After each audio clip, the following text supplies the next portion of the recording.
Alors, on va maintenant s'intéresser avec nos invités à deux phénomènes qui impactent les forêts et leurs écosystèmes, le feu et le vent. On sait que les incendies sont une préoccupation croissante avec le dérèglement climatique, mais ce qu'on sait moins, c'est que l'impact d'un feu sur une forêt peut aussi être positif quand il est déclenché volontairement dans un espace circonscrit, de manière à faciliter ensuite l'intervention des pompiers lors des feux accidentels. Quant au vent, il peut être potentiellement très dangereux pour les forêts. On se rappelle les immenses dégâts causés par la tempête de 1999 en France, mais lui aussi peut être bénéfique, car si on expose les arbres au vent, ça modifie leur croissance, ça les rend plus stables, plus résistants. Nous allons donc voir ces deux facettes, l'une négative et l'autre positive, du feu et du vent, avec les invités de cette seconde table ronde. Bonjour pour Bérangère Lès. Vous êtes écologue du feu au CNRS, le Centre national de la recherche scientifique, et vous venez nous présenter le projet FEVER, Feu dans les écosystèmes forestiers de Méditerranée, vulnérabilité, équilibre et résilience. Florent Mouillot, bonjour.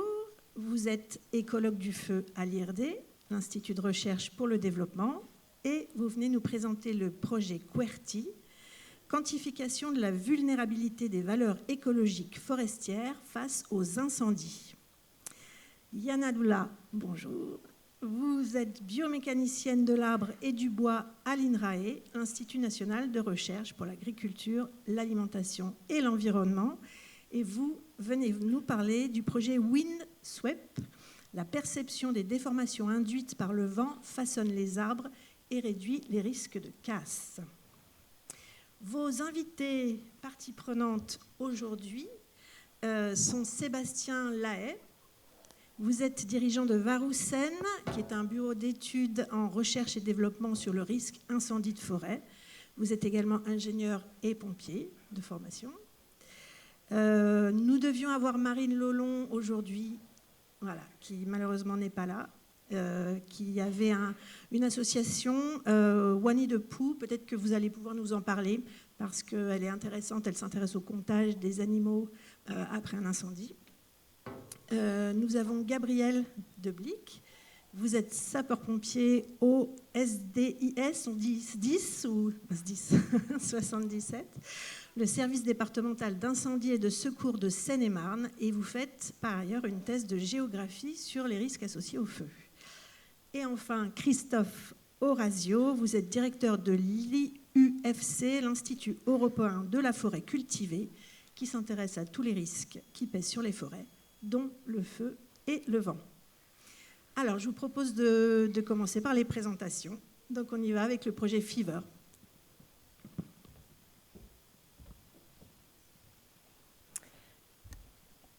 Alors, bonjour à tous. Effectivement, j'ai eu la chance d'être financée sur le projet FEVER, qui va traiter donc de la vulnérabilité des écosystèmes méditerranéens au feu.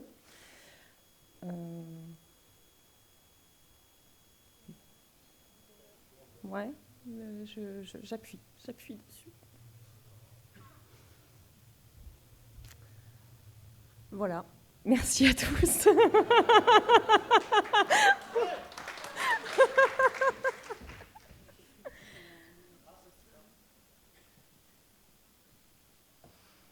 Bon, après, je peux l'expliquer comme ça.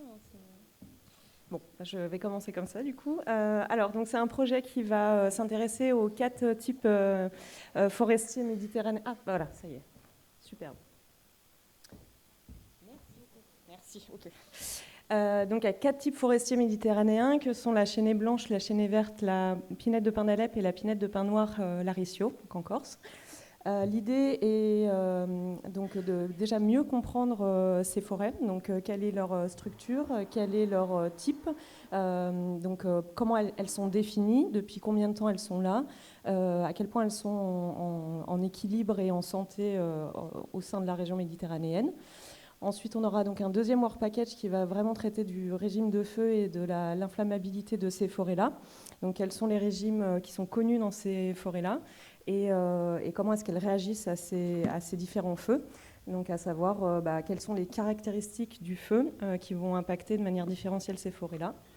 Ensuite, on aura un troisième work package qui, lui, va plutôt traiter du sol et donc des nutriments qui sont présents dans le sol et donc quels sont les impacts sur le pool de nutriments du sol en fonction des différents types de feux qui apparaissent dans les écosystèmes et comment ça se met en dynamique avec la régénération forestière qui va derrière et donc il va inclure également les allocations de ces nutriments dans les différentes parties des plantes pour essayer de comprendre les stratégies qui sont mises en place par les espèces en fonction des feux ressentis par la végétation. Et un dernier work package qui fera donc lui le lien entre les types forestiers et leur régime de feu, puis entre les régimes de feu et le pool de nutriments disponibles. Donc l'idée, c'est vraiment d'avoir une compréhension la plus globale possible de ces 4 types forestiers.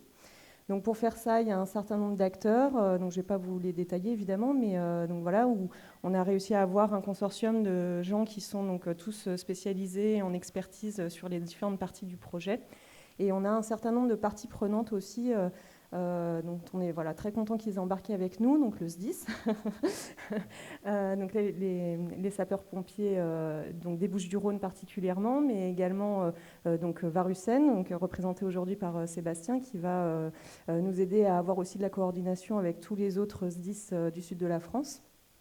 Et puis les gestionnaires d'espaces naturels, dans lesquels sont présentes toutes les forêts qui sont ciblées dans le projet, et donc notamment le CEN, donc le Conservatoire d'espaces naturels, le département des Bouches-du-Rhône, le département du Var, et également la métropole Aix-Marseille, qui nous a permis aussi d'accéder au site et d'avoir toutes les autorisations nécessaires pour l'utilisation de leurs données.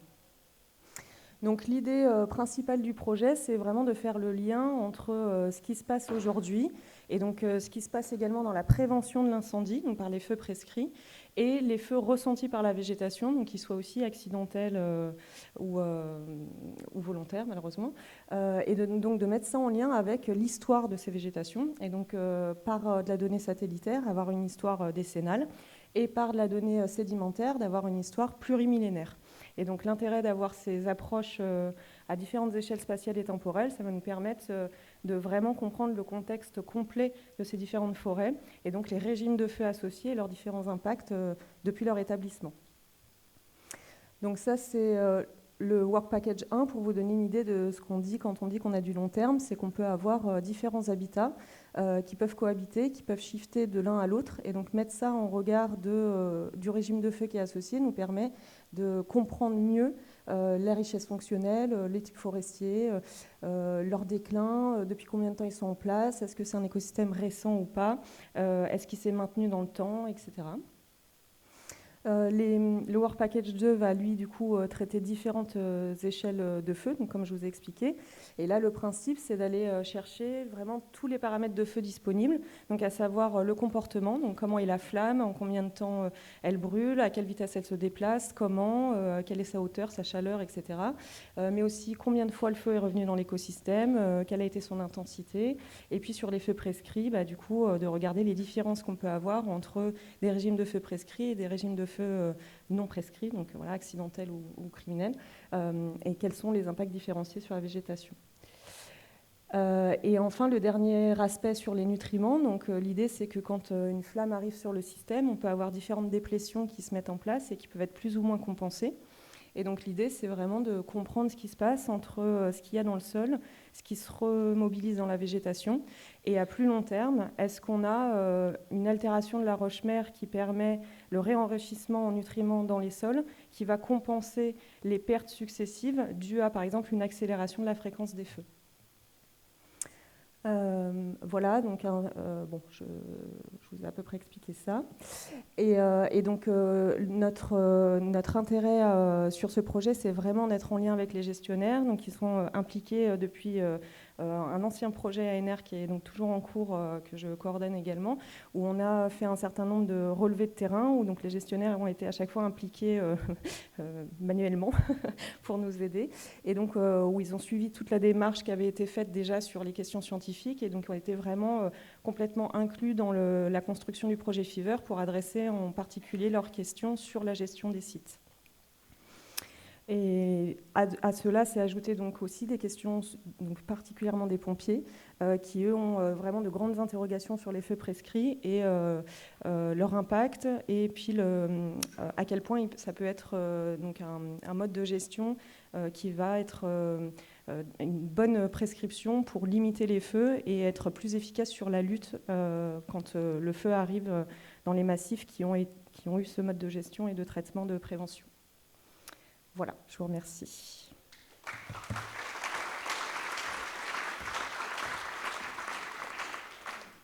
Le projet QWERTY.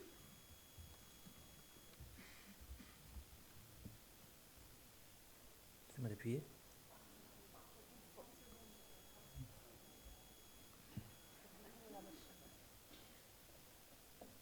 Ok, c'est bon.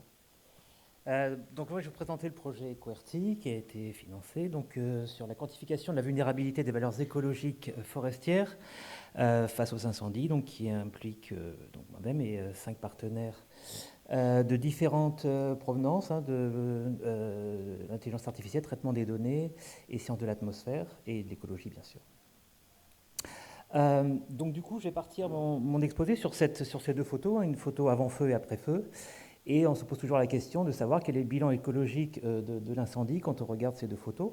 Donc tout le monde s'accorderait à dire que on a une catastrophe écologique. Donc c'est d'ailleurs les gros titres qui sont souvent faits dans les médias. On parle toujours de catastrophe écologique avec des petites photos sur les koalas qui ont les pattes brûlées et les cerfs morts, etc. Donc tout ça, c'est un peu, c'est basé sur très peu d'informations réelles en fait. Et cette même question, si on la pose avec ces 3 photos, avec une vision en 2022, 2023, 2024, où la forêt est complètement récupérée en 2024, les conclusions ne seraient pas forcément sur une catastrophe écologique. Donc on veut proposer justement des indicateurs quantitatifs et objectifs pour qualifier ces incendies de catastrophe écologique ou non, ou proposer genre une échelle de Richter de la catastrophe écologique. Donc du coup, le projet repose sur ce cadre conceptuel, c'est un indicateur de vulnérabilité, où on part de l'hypothèse que la vulnérabilité, on va la définir comme quelle est la perte au moment de l'incendie et quelle est la capacité de récupération des valeurs écologiques après l'incendie. Donc on a la vision classique basée sur la biomasse, où pendant un incendie, on a une perte de valeur écologique et une récupération.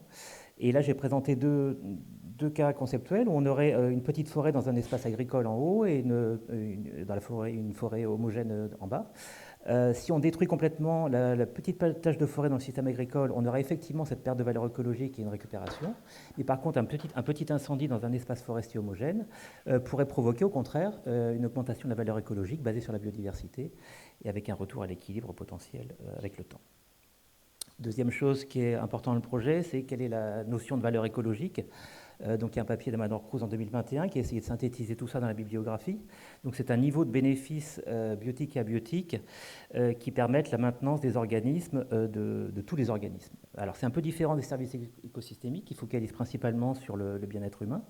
Et donc les critères sont principalement basés sur la biodiversité, la richesse spécifique, la diversité fonctionnelle, mais aussi leur rareté et leur niveau de menace, et la structuration des paysages et leur connectivité. Donc on va rajouter aussi nous, le côté stock de carbone, qui est un peu un service écosystémique, mais qui est une variable très importante dans la communication sur les incendies. Et on rajoutera aussi le niveau de conservation de ces espaces, hein, que ce soit des aires protégées, zones Natura 2000, etc. Donc les work packages, les principaux work packages, donc les 3 work packages techniques, ça va être le work package 1, on va avoir de nouvelles données issues de la télédétection. Donc première chose, avec le LSCE, donc de l'UVSQ, on va travailler sur l'obtention de séries temporelles de hauteur des arbres et donc de biomasse, avec des nouvelles technologies d'intelligence artificielle, des données JEDI sur la hauteur des arbres. Donc, par exemple, ici, on a illustré des données récentes qu'ils ont eues sur la série temporelle, sur l'incendie de la Teste de Buche en 2022, 2023, 2024, où on observe bien donc, la dynamique de la hauteur des arbres, avec la diminution en 2023, juste après l'incendie, et après toutes les coupes qu'il y a eu en 2024. On va aussi beaucoup travailler sur la reconstitution historique des incendies avec les images Landsat, donc de 84 à 2025 avec les données Landsat Thematic Mapper qui ont beaucoup de bandes spectrales, mais on va aussi reculer jusqu'à 1972 avec l'utilisation des Landsat MSS qui ont moins de bandes spectrales, mais qu'on va essayer de valoriser. Le Work Package 2, ça va être un gros Work Package sur l'observation de la biodiversité animale. Là où on va compiler toutes les informations qui peuvent exister au niveau national. Donc principalement les données opportunistes qu'on va obtenir de différents systèmes d'observation de la biodiversité et aussi un gros réseau de données qui ont été stockées au CEF, à l'EPHE, notamment avec des travaux sur les oiseaux de M. Prodon qui a travaillé toute sa carrière là-dessus. Donc un jeu de données assez intéressant à analyser. On va travailler ensuite avec des transects et de l'écoacoustique sur certains grands feux récents de différents âges pour observer cette biodiversité. Et on va impliquer l'association Wadi de Pou, donc, qui a fait la une de Midi Libre cet été sur l'incendie des Corbières, je suis très long, qui font des relevés juste après le feu sur le sauvetage animal et du comptage des animaux morts. La troisième partie, donc, ça va être sur la quantification de la combustion et des émissions de gaz à effet de serre pour le bilan carbone des incendies. Là, on va combiner des approches par drone de quantification des gaz à effet de serre, CO, CO2 et CH4, avec des nouvelles méthodologies de capteurs par drone pour quantifier les phases de flaming et de combustion étouffée. Et des outils d'intelligence artificielle de propagation des feux en instantané, en version accélérée avec l'intelligence artificielle. Donc tout ça, ça sera pour obtenir un outil de quantification des impacts écologiques des incendies, donc en temps réel, où on va partir de toutes ces informations de TreeRide, d'historique et de quantification de la biodiversité pour les valeurs écologiques. Et ce qu'on veut arriver à terme, c'est toutes les 3 heures récupérer les données satellitaires des incendies, des projections de feu et de fournir un état en temps réel de l'impact d'un incendie sur les valeurs écologiques et pour communiquer donc au grand public et aux porteurs d'enjeux. Voilà, je terminerai avec la communication. On va transférer tous nos résultats, principalement au cours des cours dispensés par l'EPHE sur tout ce qui est lié aux risques et aux gestions des incendies. Désolé, j'étais un peu long. Merci.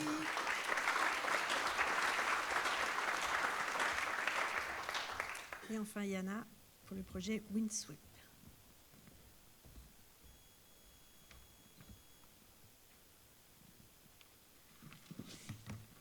Votre patience, c'est ça? Ah. Donc, moi, je m'appelle Yana, je travaille à INRAE de Nancy et je vais vous parler du vent, donc de notre projet qui s'intéresse au vent en tant que facteur de croissance, mais aussi facteur de risque, en essayant de rallier les 2 points de vue. Donc, je vais surtout vous parler des motivations en fait, qui nous ont menés à déposer ce projet-là. Donc, la gestion forestière aujourd'hui est basée surtout sur l'hypothèse que c'est la photosynthèse qui limite la croissance. Mais dans un projet précédent, on a identifié un effet assez spectaculaire du vent sur la croissance des arbres forestiers. Donc, dans ce projet-là, on a suivi la croissance d'une jeune hêtraie après une première éclaircie. Et quand on regarde la croissance diamétrale, donc c'est les données sur les graphiques, on se rend compte que les arbres éclaircis qui sont libres de leur mouvement, ils poussent 2 fois plus. Donc jusque-là, tout va bien. C'est ce que les sylviculteurs cherchent à faire. Par contre, si on les attache, si on les empêche de percevoir le vent, après 4 ans de suivi, on ne peut pas différencier entre un arbre témoin et un arbre éclairci au bonnet. Et donc le rôle au fait, du vent dans l'éclaircie est quand même très très important. Et la deuxième chose qui est assez intéressante, c'est que même pour le peuplement initial, qui est pourtant très dense, donc on peut se dire que la pénétration du vent dans la canopée elle est assez petite, si on attache les arbres témoins, on voit un effet assez similaire en fait, sur l'accroissement radial. L'accroissement il est divisé par 2.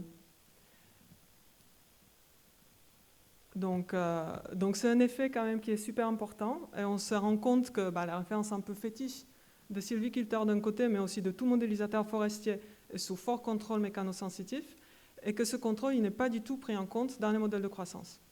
Donc nous de notre côté on a regardé comment varient les régimes de déformation mécanique qui génèrent en fait, cette réponse de croissance et qui permettent à l'arbre de s'adapter au vent. Et on a vu que là, pour le coup, la différence n'était pas très spectaculaire. Donc ça veut dire qu'un petit changement des régimes de déformation génère une réponse en croissance qui est très importante. Et donc, qu'est-ce qu'on veut faire dans ce projet? C'est d'aller plus loin en fait, dans cette relation, de regarder vraiment comment le régime de déformation avec lequel l'arbre se développe et ces changements modifient la croissance, avoir les suivis disponibles pour le faire, parce qu'aujourd'hui, en fait, un grand frein aussi, c'est qu'on n'a pas les données, on n'a pas les suivis temporels de ça, accompagnés des suivis temporels très précis de croissance et de la limitation en sécheresse. Et du coup, on veut proposer des lois d'allocation de la croissance basées sur la thymomorphogénèse en interaction avec la sécheresse et l'incorporer dans un modèle de croissance qu'on a choisi avec lequel on va travailler, qui s'appelle hétérophore. Et la deuxième partie, c'est la relation avec les risques mécaniques sur le peuplement forestier. Donc évidemment, déjà une meilleure prédiction de la croissance, notamment après des ouvertures de canopées, vont améliorer cette prédiction de risque, mais on voudrait aussi apporter des avancements propres en termes de modélisation mécanique. Donc le talon d'Achille dans les prédictions ou dans les outils en fait, qui travaillent, qui permet de prédire les risques mécaniques sur les peuplements forestiers, c'est surtout de faire le lien entre la vitesse au-dessus de la canopée et la charge mécanique qu'un arbre individuel il perçoit dans la canopée. Parce que les arbres en fait, ils se protègent mutuellement vis-à-vis de la forêt, et vis-à-vis du vent, et du coup ils se répartissent cette charge mécanique. Donc pour ça, surtout nos collègues de Centrale, pour le coup, ils vont nous aider avec ça. Ils proposent une nouvelle modélisation mécanique de l'interaction de l'arbre du vent qui va permettre de remplacer les indices de compétition qui sont un peu empiriques dans les modèles des risques au vent. Et une dernière grande avancée, ce type de modèle permet des modélisations à des échelles spatiales plus importantes. Et du coup, on pourra, par exemple, modéliser des scénarios de transformation de peuplement régulier vers irrégulier et voir s'il y a des spatialisations qui nous permettent de limiter les risques mécaniques. Donc, à la fin, on voudrait obtenir un projet couplé où on couple notre modèle de croissance hétérophore du coup, avec les lois d'allocation basées sur les processus, notre modèle des risques amélioré, et ça, on devrait être du coup doté d'un outil qui est capable d'appréhender la prévision des risques mécaniques dans le contexte du changement global où on a le changement climatique d'un côté, mais aussi le changement des pratiques sylvicoles. Voilà. Merci.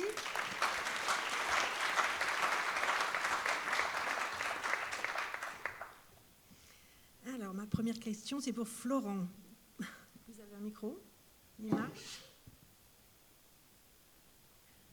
Il faut appuyer sur le bouton rouge un peu longuement. Vous l'avez dit dans votre présentation, les médias parlent souvent de catastrophe écologique après un incendie, mais est-ce qu'il y a des critères objectifs pour qualifier le degré de nuisance d'un feu, pour qualifier ses dégâts, et quelles sont les données dont on dispose aujourd'hui pour quantifier justement cet impact écologique de l'incendie? Justement, c'est toute la problématique du projet, c'est que les médias, pour l'instant, communiquent sur la surface incendiée, les pompiers aussi d'ailleurs. On commence à parler un peu de l'impact carbone et sur la biodiversité. Moi, j'ai justement parcouru un peu les données médiatiques et j'ai vu systématiquement catastrophe écologique. Même, je l'ai mal expliqué, mais il y a même dans les articles scientifiques, on parle souvent juste après le feu, on fait un bilan et c'est une catastrophe écologique. Et certains papiers, 2 ans après, disent tout a récupéré, notamment les feux d'Australie 2019 où 2 ans après l'incendie, les publications scientifiques montraient que tout avait récupéré parce que c'était une espèce qui était assez résiliente au feu. Donc voilà, donc le message est un peu brouillé et alors on ne peut pas trop blâmer justement les communicants, les porteurs d'enjeux de communiquer sur ce côté catastrophique parce qu'il n'y a pas d'informations en fait disponibles du moins en temps réel sur ces affaires-là. Donc il y a des publications scientifiques, voilà, j'ai cité les travaux de M. Prodon qui avait travaillé sur la résilience des communautés d'oiseaux après les incendies depuis les années 70. Ça prend beaucoup de temps, c'est beaucoup de travail. Maintenant, sur des études qui couvrent à la fois les reptiles, les oiseaux, les mammifères, il n'y a pas grand-chose de synthétisé, donc on va essayer de travailler dans ce sens-là. Et notamment après, je ne sais pas s'il y a d'autres questions sur l'association Wagner de Pou, mais ils ne sont pas là malheureusement. C'est une association, donc je vais essayer de le présenter sans dire de bêtises. C'est une association qui a démarré il y a quelques années Et leur objectif, c'était d'aller au sauvetage des animaux potentiellement brûlés et de les emmener, en partenariat avec les services vétérinaires, de les emmener pour les sauver. Donc, en plus de ce côté sauvetage des animaux blessés, en fait, ils font des grosses campagnes d'observation des restes d'animaux, des squelettes, des carcasses de tortues. Enfin bon, ils ont fait un gros travail d'échantillonnage là-dessus et c'est très difficile d'avoir les autorisations pour aller sur le feu juste après, enfin, sur le terrain juste après le feu. Eux, ils ont les autorisations, ils ont des données absolument uniques, je dirais, qu'on va essayer de valoriser dans ce projet. Très bien, merci. Gabriel, est-ce que les pompiers seraient intéressés par une échelle de classement des incendies? Je serais intéressé pour allumer ce micro.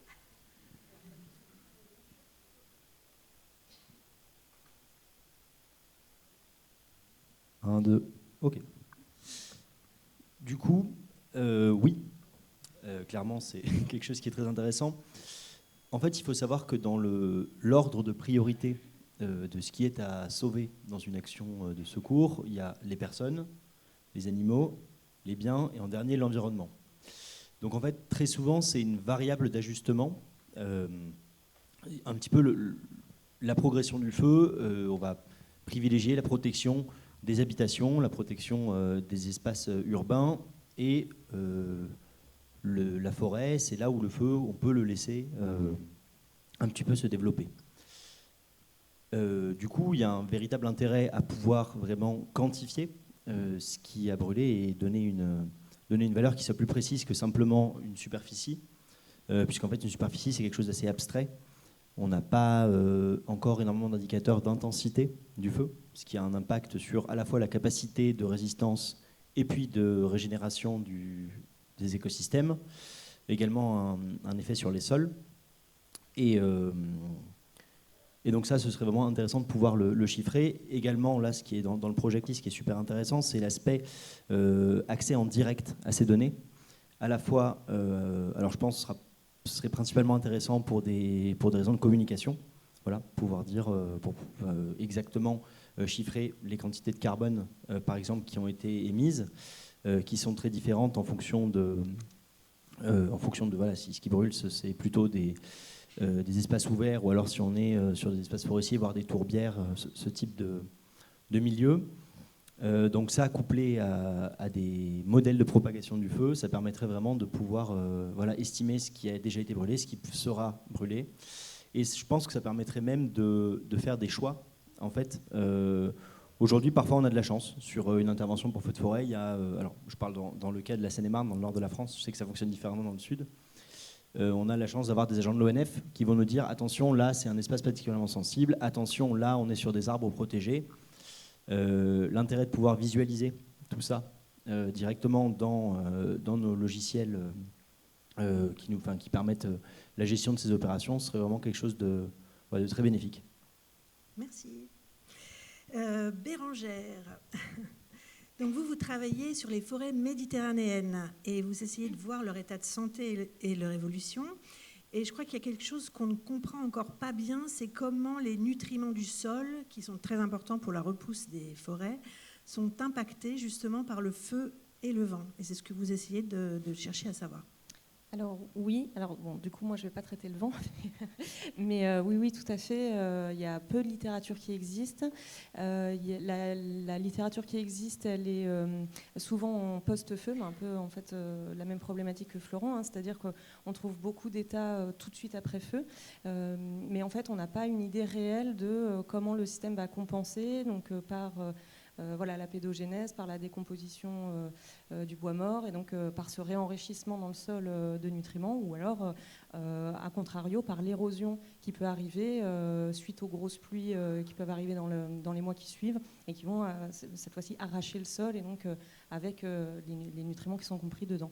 Et c'est vrai que là, on n'a pas encore vraiment une claire idée de ce chaînon manquant qui nous permettrait de vraiment mieux comprendre finalement des fois des temps de latence qui sont observés sur des reprises de végétation ou des régénérations de végétation ou des fois même des shifts avec justement des espèces qui remplacent et donc des espèces qui n'arrivent plus à coloniser les milieux post-incendie.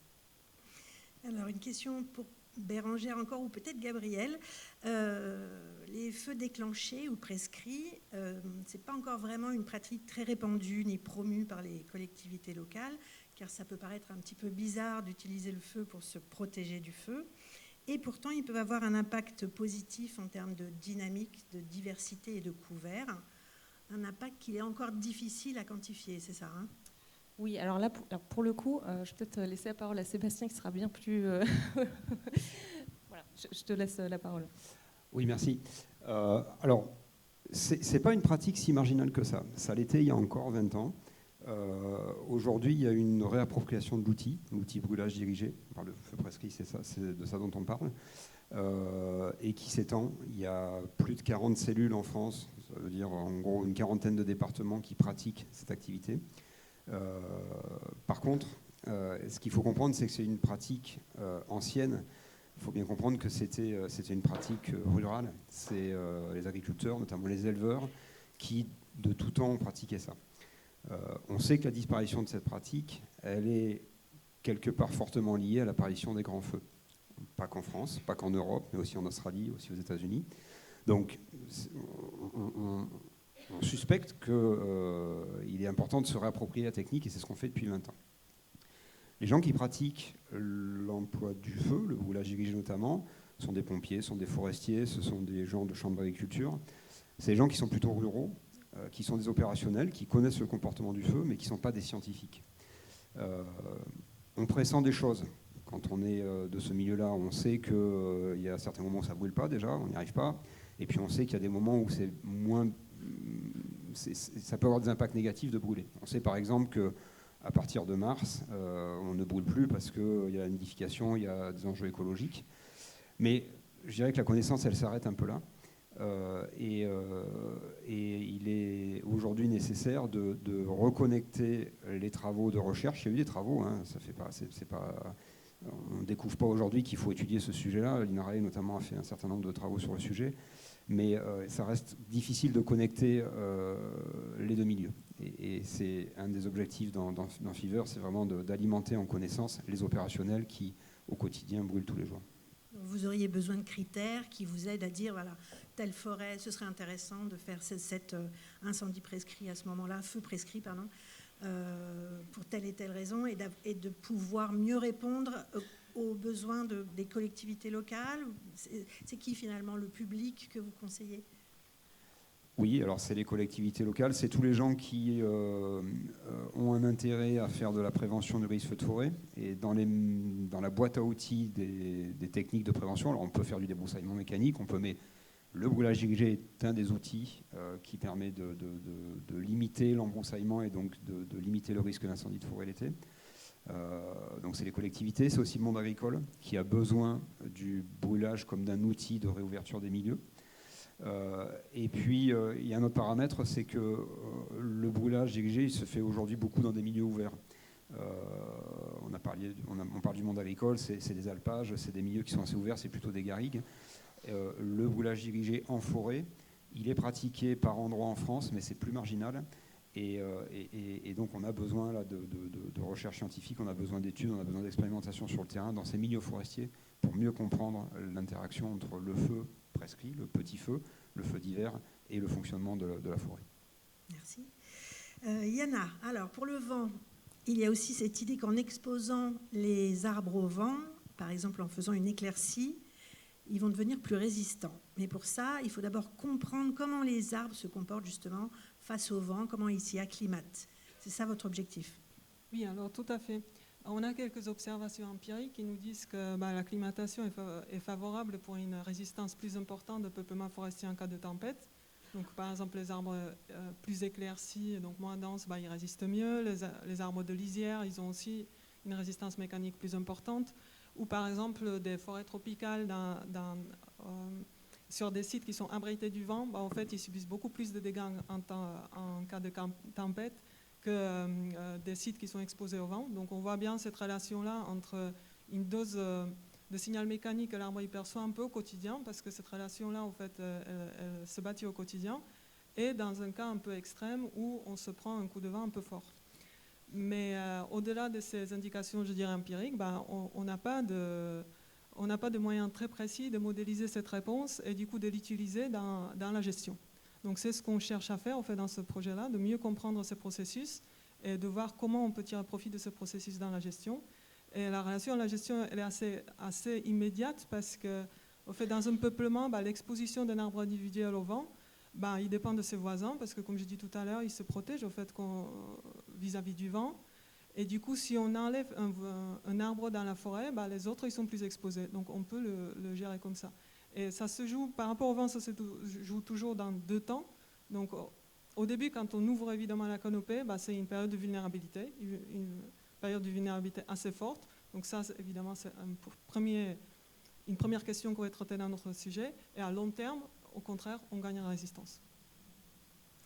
Une question pour Christophe. Donc, Yana vient de le dire, il y a des moments où les peuplements d'arbres sont plus vulnérables, et notamment à l'ouverture de la canopée. Et d'un point de vue de la gestion forestière, quels conseils on pourrait donner aux propriétaires forestiers, voilà, pour essayer de préserver leurs arbres ou de les aider à grandir grâce au vent? Je vais plutôt parler de préserver, parce que les aider à grandir, je pense qu'on a compris que les éclaircies, que ce soit par les processus de photosynthèse ou de mécanique qui les aident, nous on travaille beaucoup, on a mis un réseau multi-acteurs, on travaille beaucoup avec des gens qui investissent, qui se posent la question de comment rendre leur peuplement plus résistant et plus résilient. Et dans les recommandations, on en a un panel. La première, c'est d'utiliser les outils d'évaluation du risque. En fait, on est capable actuellement, à tous les âges du peuplement, de donner une évaluation en fonction du sol et en fonction du régime de vent de l'endroit où on est, de la probabilité qu'il y ait un accident lié aux tempêtes. La limite de ce système, c'est les événements comme 99 et 2009, qui sont un petit peu en dehors des séries statistiques. Et donc, selon qu'on les fasse rentrer ou pas, les résultats sont différents. La conclusion, par exemple, qu'on retienne beaucoup des sylviculteurs, notamment dans le cadre des forêts plantées, c'est de réduire les hauteurs de peuplement. Donc, en fait, raccourcir les révolutions. Donc ça, c'est une solution assez simple, puisqu'en fait, plus le peuplement est haut, plus on a des risques de chute. Après, on peut jouer sur les lisières, comme on a dit, puisqu'en fait, si on a des lisières qui protègent un peu, en fait, on limite le risque des peuplements. Si on regarde ce que font les Anglais, ils ont des stratégies différenciées selon la position topographique, par exemple. Il y a des endroits qui sont tellement exposés au vent où ils ont abandonné la sylviculture, donc on ne va plus planter. Il y a des endroits qui sont très exposés, mais où on considère qu'on peut encore faire de la sylviculture. Donc ce qu'on va faire, c'est faire une sylviculture sans éclaircie quasiment, puisque comme on l'a vu, dès qu'on éclaircit, on a une période de 2-3 ans qui est à risque. Donc là, on va avoir des sylvicultures très conservatrices. Puis après, dans les zones plus protégées, on peut aller faire des sylvicultures plus traditionnelles où on fait de l'éclaircie ou des objectifs gros bois. Enfin, il y a des systèmes de prévention qui sont plus à des échelles paysage, où par exemple, on peut faire avancer les coupes vers les vents dominants, ce qui fait qu'on a toujours les peuplements jeunes devant qui protègent, enfin on fait une sorte de coin, quoi, qui protège les peuplements qui sont derrière. Enfin, voilà. Il y a donc un panel d'actions. Après, il y a des actions plus techniques selon la qualité des sols, puisqu'on se rend compte que quand on a les chutes massives, des dégâts massifs, on a souvent des fortes précipitations. Donc selon la capacité des sols à évacuer l'eau ou pas, selon comment sont faits les drainages, il y a aussi des questions qui peuvent être levées là. Il y a des questions sur les peuplements irréguliers ou réguliers, puisqu'en fait, moins on laisse passer les vents à l'intérieur du peuplement, plus on le fait passer au-dessus, donc plus on détourne le risque de... Donc il y a pas mal de leviers, mais il y a beaucoup de choses qui sont très spécifiques du contexte. Merci. Et peut-être une dernière question pour Bérengère et Yana. Finalement, on a vu qu'on peut utiliser le feu et le vent comme des moyens de lutter justement contre les méfaits du feu et du vent, mais on n'agit pas à la même échelle de temps. C'est un peu ça qui change, non ?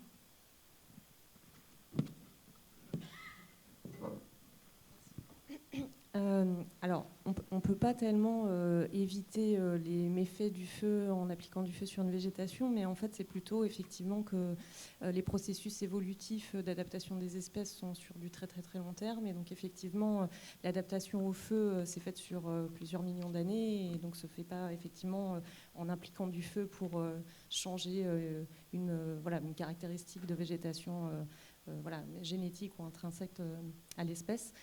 Contrairement au vent, où là, pour le coup, je te laisse du coup. Oui, tout à fait, parce que pour le vent, en fait, il ne s'agit pas d'adaptation. Ce qu'on étudie, mais c'est l'acclimatation. Donc, c'est bien des échelles de temps qui sont beaucoup plus courtes. Et ça pose problème après, au niveau modélisation, par exemple, multirisque, parce qu'évidemment, les outils sur lesquels on s'appuie, ce ne sont pas les mêmes. Les échelles de temps qui ont besoin d'avoir le plus de résolution dans les résultats, ce ne sont pas les mêmes non plus. Très bien, merci beaucoup. On va passer aux questions de la salle. Voilà, s'il y en a.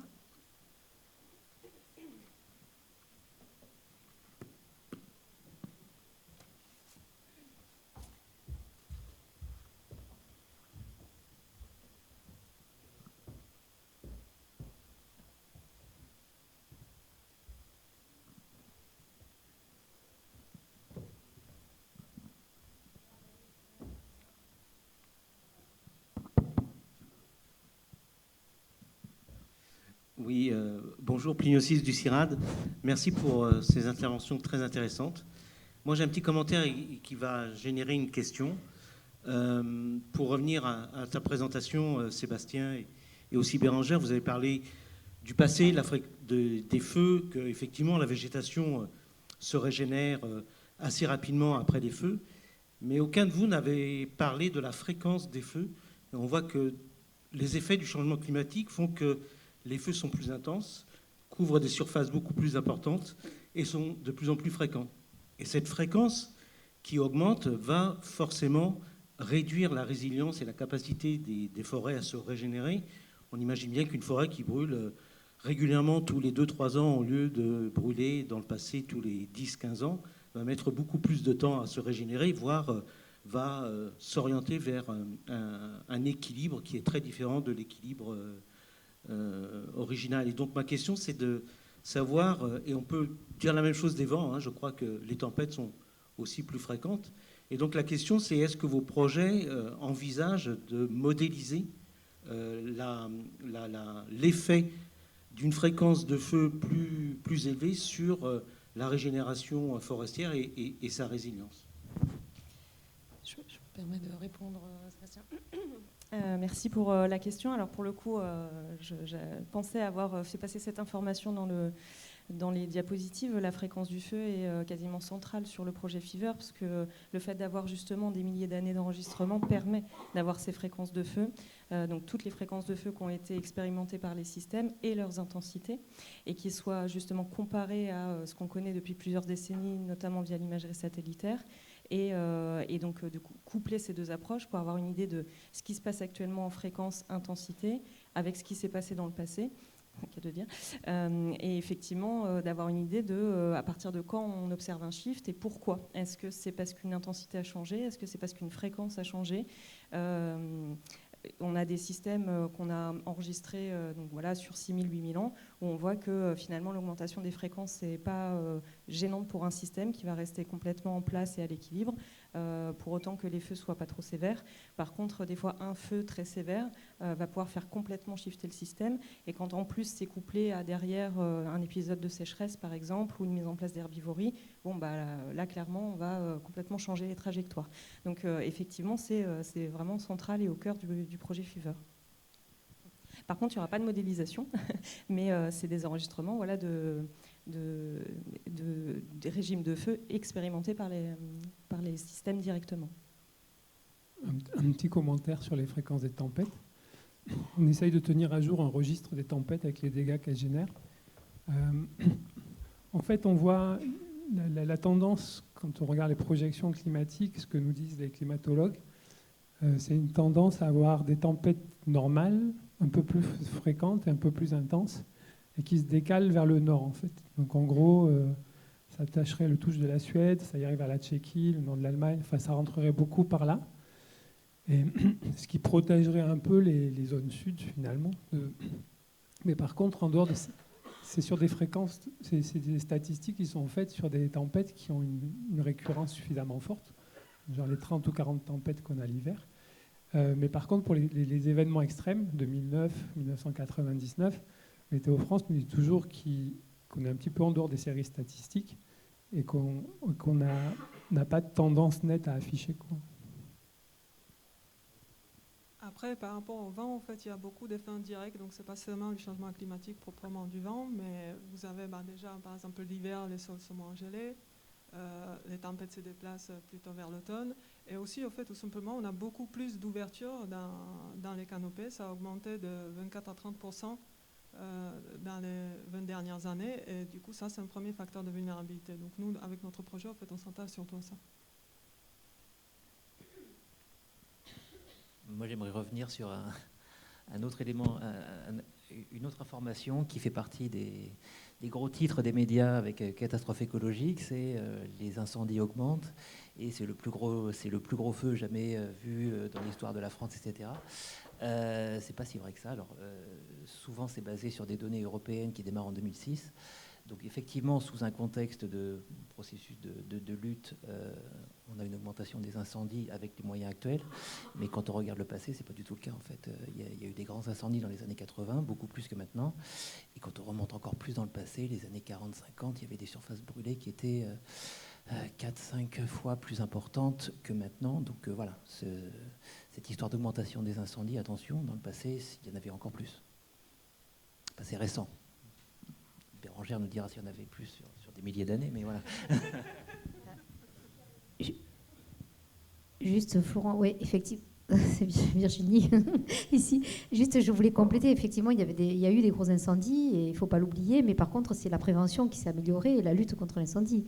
Donc, effectivement, c'est juste que je ne voudrais pas qu'il y ait le message comme quoi la récurrence, la fréquence des incendies et leur intensité n'augmentent pas avec le changement climatique. Non, voilà, c'est juste ça. Non, je suis d'accord, c'est-à-dire que depuis 2006, on peut dire que les feux augmentent avec les moyens de lutte actuels, mais enfin, en termes d'écologie de l'espèce, hein, ces feux étaient plus fréquents avant et la réponse des forêts, elle n'est pas en rapport avec les moyens de lutte. Voilà. C'est-à-dire que les végétations sont adaptées et ça peut répondre. Mathieu Santonja, donc biodiversité du sol. Si. C'est une question au sujet par rapport au brûlage dirigé. C'est vrai que l'idée, c'est de réduire du coup la biomasse du combustible, mais votre brûlage dirigé, ça peut avoir un impact énorme sur les organismes du sol, sur leur habitat. Est-ce qu'il y a des précautions qui sont prises sur quand est fait ce brûlage dirigé, je sais pas si vous contrôlez la chaleur de la flamme, le passage que vous faites et tout, pour limiter au maximum l'impact, parce que à la fin, c'est de la matière organique qui est plus ou moins calcinée qui va être prise en charge par ces organismes qui vont remettre à disposition le nutriment pour la végétation. Donc, est-ce qu'il y a des précautions ? Alors, non, on brûle n'importe comment. Non, évidemment, il y a des précautions. Alors, déjà, ce qu'il faut bien comprendre, c'est qu'un brûlage dirigé, la caractéristique, c'est que c'est fait essentiellement en hiver. On parle de fenêtre météorologique, qui est d'ailleurs très fermée, qui se ferme de plus en plus. Pourquoi ? Parce qu'il faut que ça soit un peu humide, mais pas trop. Un peu froid, mais pas trop, et qu'il y ait un peu de vent, mais pas trop. Et le changement climatique fait que ces fenêtres-là, elles sont de plus en plus fermées. C'est une des difficultés, et c'est ce qui fait qu'aujourd'hui, maintenir l'activité, c'est compliqué aussi. Quand on a réuni toutes ces conditions, ça génère un feu qui est vraiment un feu courant, c'est un feu de sol, dont l'objectif principal est de brûler la strate herbacée et la strate arbustive sans impacter la strate arborée et surtout sans impacter le sol. C'est un feu qui court très vite, le sol est froid et c'est pas suffisamment sec pour rentrer en profondeur. En général, en plus, c'est en phase de dormance. Donc les feux ne rentrent pas dans le sol. Donc globalement, il n'y a pas d'impact en profondeur sur le sol. Maintenant, c'est certain que c'est une perturbation qui est amenée par l'homme. Donc, il est nécessaire d'étudier plus en détail quel est l'impact du feu sur tout le cycle. Et c'est un peu l'objectif du projet Fever aussi, c'est de quantifier ce genre de choses. Voilà.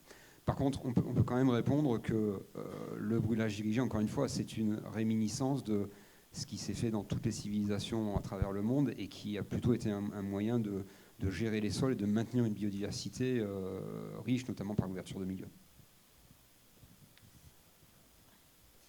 Je voudrais juste rajouter que pour le coup, j'avais eu la chance de faire une visite de terrain avec les pompiers à la demande d'un gestionnaire de site protégé qui voulait rétablir l'aristoloche dans son milieu, donc une espèce de papillon.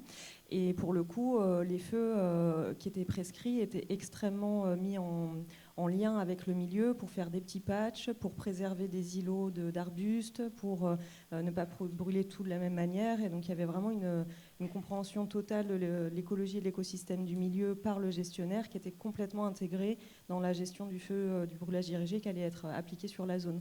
Donc pour le coup, voilà, ça peut aussi être fait dans ces mesures-là.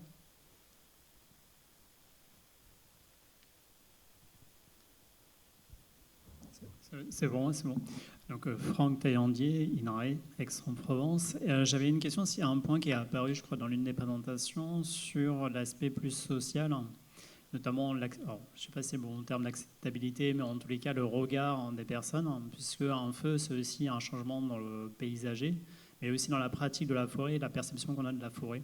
Et du coup, est-ce que ces éléments que vous avez intégrés dans cette notion finalement de vulnérabilité ou de résilience, c'est aussi comment on pratique la forêt et quel changement ça occure et quand est-ce que finalement on revient potentiellement à une pratique antérieure, etc.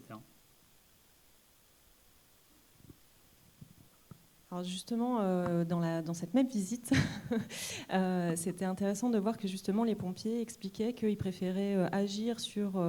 alors là, en l'occurrence, c'était une pinette de pin d'Alep qui était en régénération et donc qui pour eux était très dangereux sur la lutte parce que ça fermait un milieu qui après allait avoir beaucoup de difficultés pour limiter une propagation sur un feu accidentel, par exemple, qui pouvait arriver sur la zone. Et pour le coup, ils préféraient mettre en place toute une cellule de communication pour le grand public de cette zone-là en amont et essayer d'expliquer qu'ils allaient brûler pour la lutte, pour la prévention, mais également pour l'environnement et du coup la remise en place de cette aristoloche-là. Et ils préféraient faire les chantiers très tôt pour justement que les pins ne soient pas devenus... paysagers pour les gens justement et que du coup ils ne soient pas encore trop visibles pour que les gens n'aient pas l'impression qu'on détruise une forêt justement. Donc il y a quand même cette perception qui est quand même intégrée chez les pompiers en tout cas et dans leur cellule de communication.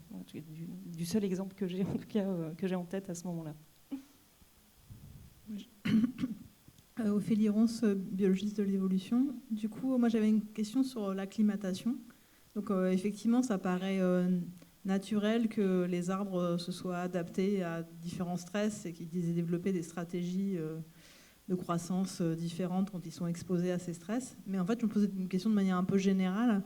Quand est-ce que c'est une bonne idée pour améliorer l'adaptation à des stress futurs, de finalement exposer les organismes à ces stress pour qu'ils s'acclimatent? Je ne sais pas si vous voyez, moi ça me pose un peu un problème quand même en fait, de dire que par exemple on va faire des éclaircies pour que les arbres soient adaptés mécaniquement au vent dans la perspective qu'on va avoir des tempêtes qui vont les exposer à ces stress. Est-ce qu'il faut anticiper l'arrivée de ces stress en les acclimatant, mais en faisant ça on les expose effectivement au stress qu'on a généré par ailleurs? Donc en fait, ça ne me semblait pas tellement évident de savoir notre position un peu éthique dans ces phénomènes d'acclimatation et comment on peut jouer dessus pour effectivement augmenter la résilience des forêts, qui veut dire un peu anticiper en fait les stress auxquels ils vont être exposés. Ça se passe pas en deux temps en fait, l'acclimatation. Elle est là de toute façon, de façon omniprésente.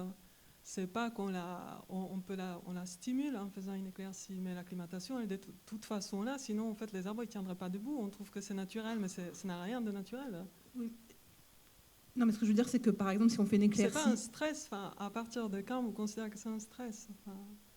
C'est un facteur environnemental et l'arbre il se construit avec cet facteur environnemental dans son quotidien. Il est tout le temps présent. Oui, mais par exemple, si on modifie la densité d'arbres par rapport à un couvert en faisant des éclaircies où on intervient, on modifie effectivement l'exposition au vent des arbres et on les éloigne potentiellement d'un couvert, je ne sais pas quel est le couvert naturel. Et donc en fait, effectivement, on va les rendre plus résistants à un stress auquel ils sont exposés, mais en fait, c'est nous qui avons créé la condition d'exposition au Par contre, stress. si on les laisse pousser au fait très serré, c'est là où vous risquez des gros dégâts de tempête, où vous allez complètement détruire l'écosystème. Donc je pense qu'il faut opposer les deux visions, mais enfin, moi je ne pense pas qu'on fait du mal aux arbres en les exposant au vent. Enfin, c'est un facteur environnemental.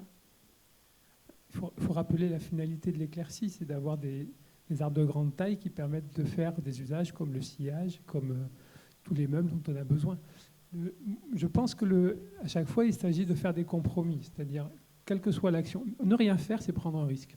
Pour le feu de forêt, c'est un grand risque. On laisse une continuité de combustible, c'est prendre un risque. Éclaircir, c'est prendre un risque. Toute action est de prendre un risque. Le tout, c'est d'être capable de quantifier les fréquences de retour de ces risques et les compromis. Qu'est-ce qu'on a à gagner, qu'est-ce qu'on a à perdre. Merci. Yvan Scotti, INRAE Avignon. J'ai un commentaire. Et comme on est dans un contexte multidisciplinaire, je me permets de faire un commentaire multidisciplinaire à 3 bords. Entre l'écologie des feux, la philosophie grecque et la biologie de l'évolution, qui est plus ma discipline. Alors, Bérangère, tu as dit les adaptations se font sur des temps très longs. Alors, pour moi, c'est une application du paradoxe du mouvement de Zénon, appliquée à l'évolution. C'est-à-dire que s'il y a une évolution qui se fait sur un temps très long, il faut qu'elle commence, qu'il fasse des tout petits pas. Autrement, il ne peut jamais y avoir d'évolution. Il ne peut pas y avoir une évolution d'un bond de 0 dans 1 million d'années. Et ça, à mon avis, il y a des retombées sur comment on regarde l'adaptation des écosystèmes au feu, par exemple. À mon sens, il faut se dire que non, l'adaptation peut se passer sur des temps courts aussi. Je voulais juste mettre cette pièce dans la machine.